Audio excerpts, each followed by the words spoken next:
Twilight इन दिल्ली। अच्छा जी, तो आज ये नॉवल हम डिस्कस करेंगे। ये नॉवल लिखा था इंडियन बोर्न मुस्लिम राइटर अहमद अली ने और ये 1940 में ये नॉवल पब्लिश्ड हुआ था। इससे पहले ये नॉवल बैंड भी हुआ था, लेकिन इसके थीम्स इतने अच्छे थे और ये ओल्ड दिल्ली की याद दिलाता है ये नॉवल।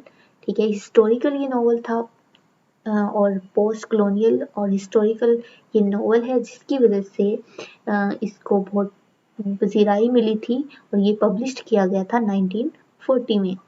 अच्छा, और इस नॉवल में 1911 और 1919 के दरमियान की सेटिंग दिखाई गई है कि कैसे इन 8 सालों में वहाँ पर जो ओल्ड दिल्ली में लोग रह रहे थे, ठीक है, वहाँ पर मुस्लिम और इंडियन कम्युनिटीज़ रह रही थी।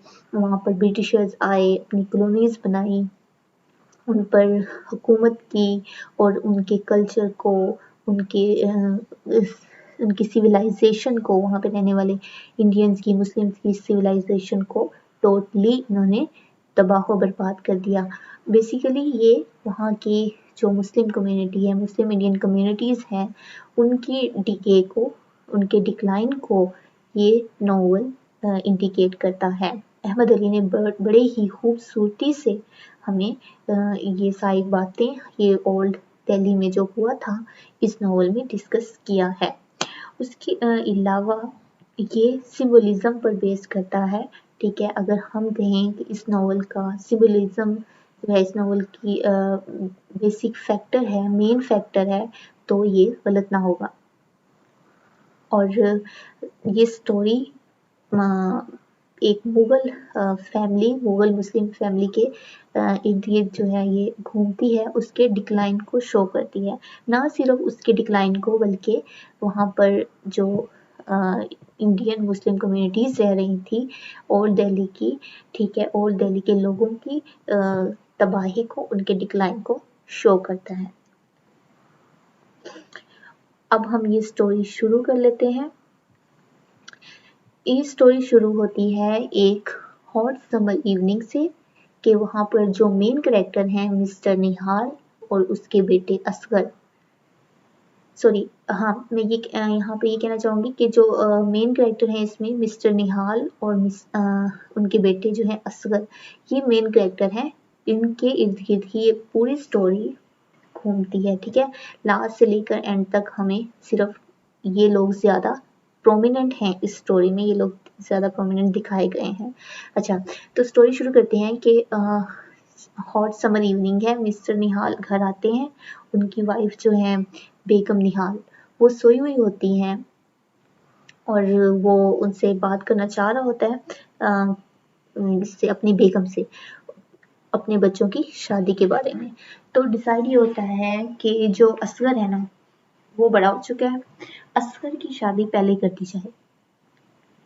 तो इन लोगों की शादी का जब ये लोग डिस्कस कर रहे होते हैं, तो पिजन्स होते हैं इसके मिस्टर निहाल के, वहाँ से पिंजरे से पिजन्स के शोर सुनाई देते हैं इन्हें। मिस्टर निहाल और बेगम निहाल जब ये लोग बैठे होते हैं, तो ये लोग सोचते हैं कि ज़रूर वहाँ पर कोई कैट ही होगी। जब मिस्टर निहाल जाकर देखते हैं तो वहाँ पर स्नेक होता है।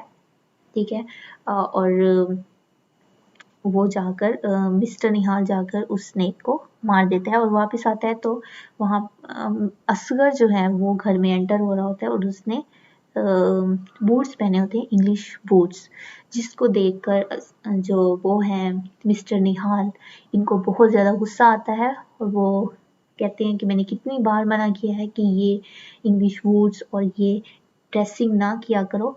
लेकिन वो जो है असगर ज़्यादा आर्ग्यूमेंट नहीं करता अपने फादर से और छत पे सोने के लिए चला जाता है। वो जाता तो सोने के लिए है, लेकिन वहाँ पर छत पर जाकर वो अपनी बिलवर्ड होती है उसकी, बल्कीस, उसकी यादों में गुम हो जाता है और सोचता है कि कैसे उससे शादी करेगा। और वो उसे पता होता है कि उसके घर वाले बिल्कुल भी उससे शादी के लिए नहीं मानेंगे, क्योंकि वो लॉयल फैमिली से बिलोंग करती है बल्कीस, और ये जो लोग हैं ये अपर फैमिली से बिलोंग करते हैं। तो वो डिसाइड करता है कि वो अपनी सिस्टर से बात करेगा, जो उनकी बड़ी बहन होती है बेगम वहीद, उससे बात करेगा। कि उसकी शादी करवा दी जाए। तो वो उससे बात करता है कि अगर उसकी शादी ना हुई बल्कीस से तो वो ही विल कमिट सुसाइड। तो वो बहुत ज़्यादा परेशान होती है अपने भाई के हवाले से कि अब क्या किया जाए। बेगम वहीद बेगम निहाल से बात करती हैं अपनी मदर से कि वो मिस्टर निहाल से बात करें इनकी शादी की।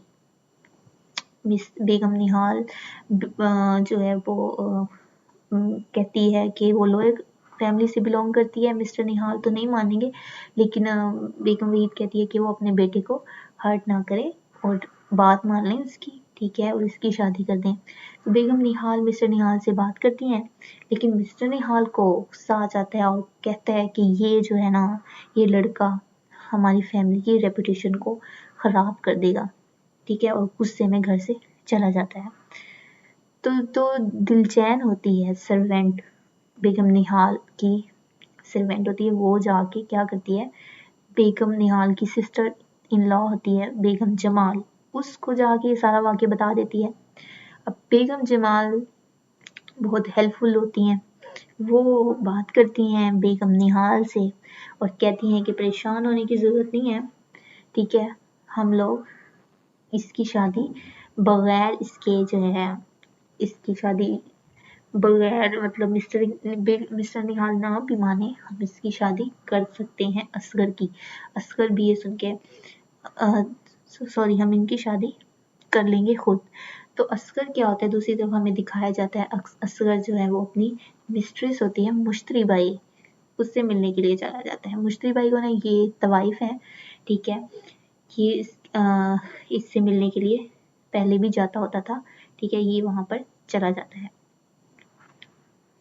आगे क्या होता है, तो वहाँ पर जाकर उसके जो दोस्त होते हैं वो मुश्तरी बाई को बताते हैं कि ये असगर जो है वो बल्कीस नामी लड़की से मोहब्बत करता है और उससे शादी करना चाहता है। जब मुश्तरी बाई को ये पता चलता है तो वो बहुत ज़्यादा हर्ट होती है, क्योंकि वो खुद भी असगर से मोहब्बत करती है। तो कुछ टाइम वहाँ पर गुजारने के बाद असगर जो है वो वहाँ से चला जाता है और जाकर बेगम वहीद से पूछता है कि क्या बना, मतलब माने कि नहीं उसके घर वाले।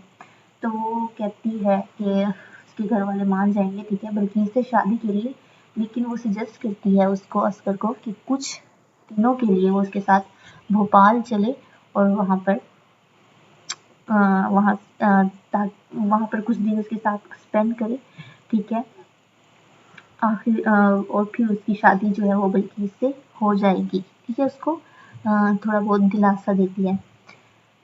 उसके बाद क्या होता है, हमें दिखाया जाता है कि कुछ अरसे बाद, कुछ टाइम बाद एक और हमें हॉट इवनिंग दिखाई जाती है कि मिस्टर निहाल घर आता है और देखते हैं कि उसकी फैमिली जो है वो सफ़र कर रही है गर्मी से बहुत ज़्यादा, ठीक है, और बेगम वहीद और बेगम निहाल जो है वो बीमार भी हुई है गर्मी से, और अपनी फैमिली को देखने के बाद वो जाता है, उसको ख्याल आता है अपने पिजन्स का कि उनको भी जाके देखे, जो कि पहले भी बहुत ज़्यादा गर्मी से कुछ उसके पिजन्स मर चुके होते हैं, और वो कुछ न्यू पिजन्स लाते हैं मार्केट से और उस पिंजरे में रखता है।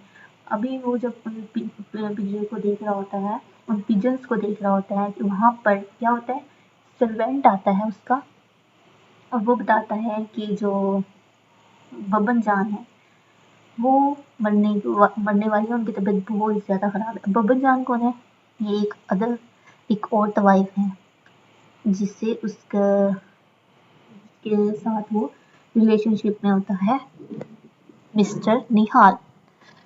अब देखिए, हमें वैसे तो दिखाया जा रहा है कि स्टोरी में मिस्टर निहाल जो है वो बहुत अच्छा इंसान दिखाया जा रहा है और जो इंग्लिश कल्चर से नफरत करता है बहुत ज़्यादा, और दूसरी तरफ हमें दिखाया जा रहा है कि वो ऐसे गैर ज़रूरी ताल्लुकात रखता है तवाइफ वगैरह से और इसका बेटा भी। तो ये टू साइडेड स्टोरी है, हमें सरफेस मीनिंग तो कुछ और लग रहा होता है और डीपर मीनिंग कुछ और नज़र आ रहा होता है। सरफेस स्टोरी कुछ और लग रही है, डीपर कुछ और है, ठीक है। तो ये डबल कैरेक्टर है, इसका डुअल कैरेक्टर दिखाया गया है, अच्छा भी है और दूसरी साइड भी इसका पूरा कैरेक्टर भी दिखाया गया है। अच्छा, तो आगे क्या होता है, मिस्टर निहाल जो है वो जल्दी जल्दी उससे मिलने के लिए जाता है अपनी मिस्ट्रेस के पास परेशानी में। लेकिन जब वो वहाँ पे पहुँचता है तो बब्बन जान की डेथ हो चुकी होती है। मिस्टर निहाल ज़्यादा तो कुछ नहीं करता, वो कुछ पैसे दे देता है उसकी मदर को और वापस घर आता है और बहुत ज़्यादा अफसुर्दा उसकी हालत होती है। वो जाके अपने पिजन्स को देखता है तो क्या होता है कि पिजन्स जो हैं वो सारे मर चुके होते हैं, मर चुके नहीं होते सॉरी, उसकी जो बिल्ली है उसके पिजन्स को खा जाती है। उसकी बिल्ली नहीं, वहाँ पर एक बिल्ली आती है, कैट आती है, वो उसके सारे पिजन्स को खा जाती है। तो यहाँ पर क्या दिखाया गया है, यहाँ पर दिखाया गया है कि कैसे ब्रिटिशर्स इंडियंस को खा चुके हैं, उनकी सिविलाइजेशन को, उनके कल्चर को बिल्कुल तबाह कर दिया है। यहाँ से ये को दिखा के कि कैट पिजन को खा गई है, इससे ये सिंबलाइज कर रहा है तो कौन, अहमद अली, ठीक है। इसके अलावा आगे क्या होता है कि वो बहुत ज़्यादा अफसुर्दा होता है ये सब देख के। एक तो उसकी मिस्ट्रेस की डेथ हो चुकी है और दूसरी तरफ उसके जो प्यारे पिजन्स हैं उनको खा चुकी होती है कैट। गुस्से में उस कैट को ही मार देता है।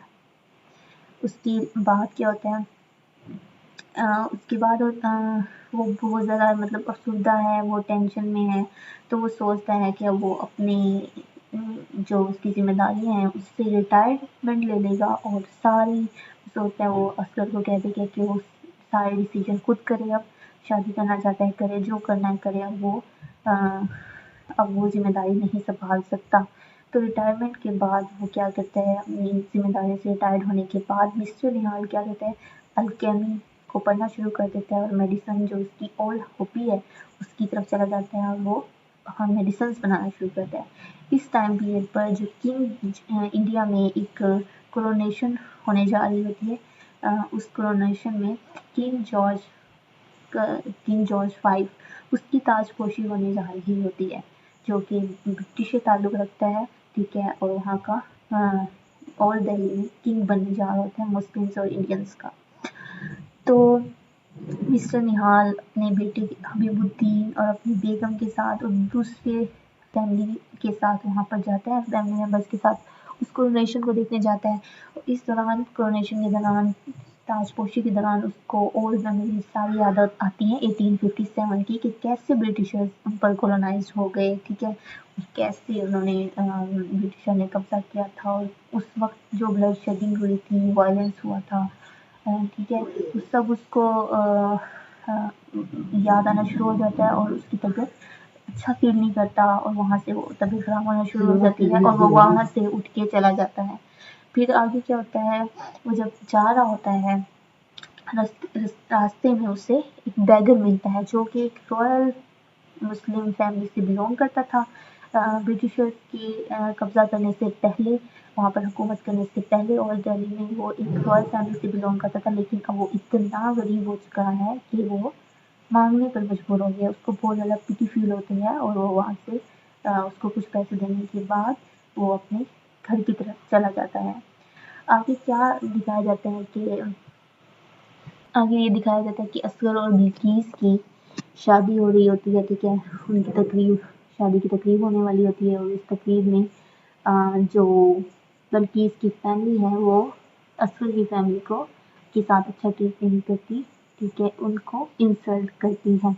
आखिरकार इनकी शादी हो जाती है, रुखसती हो जाती है लड़की की, बिल्किस बड़ी एफर्ट बिल्किस ट्राई करी होती है कि सब कुछ ठीक हो जाए और जैसे हमारे यहाँ होता है कि लड़की की जब शादी होती है मुस्लिम्स और इंडियन कम्युनिटीज़ पे लड़की बड़ी एफर्ट करती है एडजस्ट होने में, तो वो भी एडजस्ट होने की बड़ी कोशिश कर रही होती है और वो चाह रही होती है कि उसके जो ससुराल वाले हैं उससे हैप्पी हो जाएं, तो वो मिस्टर निहाल की पसंद के खाने भी बनाती है। आखिरकार वो उससे एग्री हो जाते हैं। इसी दौरान क्या होता है कि असगर को उसके जो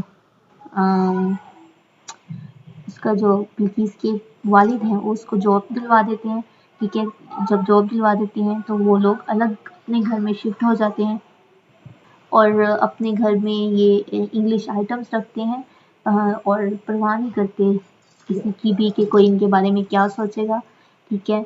और अच्छा, उसके बाद क्या होता है कि इनकी एक बेटी होती है जिहान आरा, ठीक है, वो और इस दौरान उसके बल्कीस के फादर हैं, उनकी डेथ हो जाती है।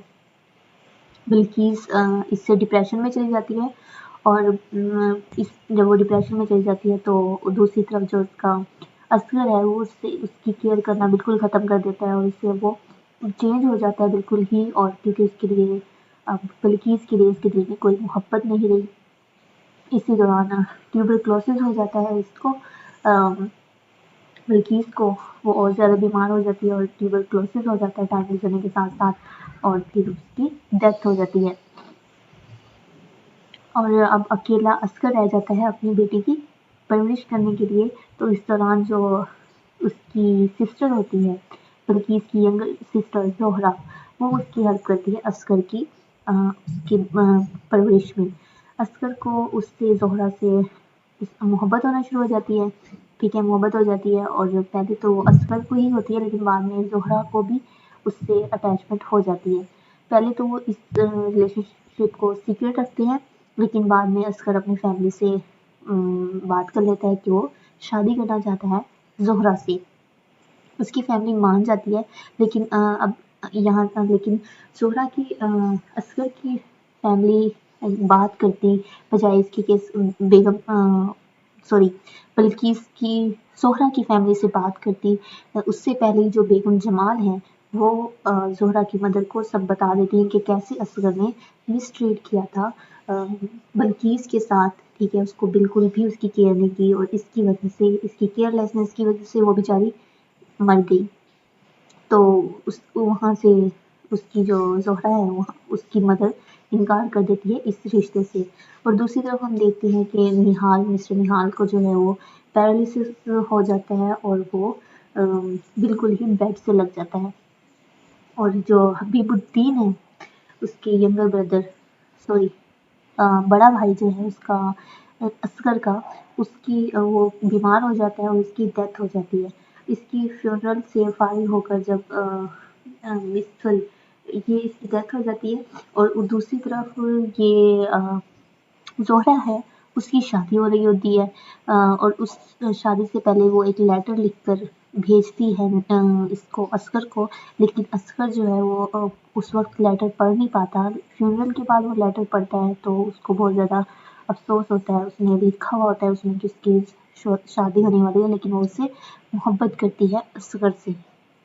इसके बाद असगर भी बहुत ज़्यादा डिप्रेस्ड हो जाता है और दूसरी तरफ हमें लास्ट में दिखाया जाता है कि मिस्टर निहाल कोमा में चले जाते हैं। ठीक है, और सोए सोए ना जिंदा है ना वो मुर्दा है। ठीक है, उनकी वहाँ पर डेथ हो जाती है। यहाँ पर ये स्टोरी एंड हो जाती है। इस स्टोरी में हमें दिखाया गया है कि कैसे यहाँ पर रिलेशंस की डिटोरिएशन हुई है, डिक्लाइन हुआ है उसका कल्चर का, सिविलाइजेशन का। ठीक है, ये सब कुछ हमें इसमें दिखाया जाता है। इस नॉवल का जो टाइटल है ट्वाइलाइट, वो ही असल में सिंबल है डिक्लाइन का, डेथ का। फिजिकल डिक्लाइन दिखाया गया है। फिजिकल डिक्लाइन कैसे दिखाया गया है? फिजिकल डिक्लाइन ये है कि कैसे वो बीमार हो जाता है, पैरालिसिस हो जाता है उसको, वो वहाँ पर मर जाता है। दूसरी तरफ हमें क्या दिखाया गया है? नेचुरल फिनोमेना की डेथ दिखाई गई है, डिक्लाइन दिखाया गया है। किस तरह कैसे सिंबल्स के ज़रिए उसमें जो पिजन्स और कैट और स्नेक की डेथ दिखाई गई है, ये नेचुरल फिनोमेना की डेथ है। उसके अलावा रिलेशंस की डेथ दिखाई गई है कि बल्कीस और असगर के रिलेशंस की, मिस्टर निहाल और बेगम निहाल की रिलेशंस की आपस में डेथ दिखाई गई है।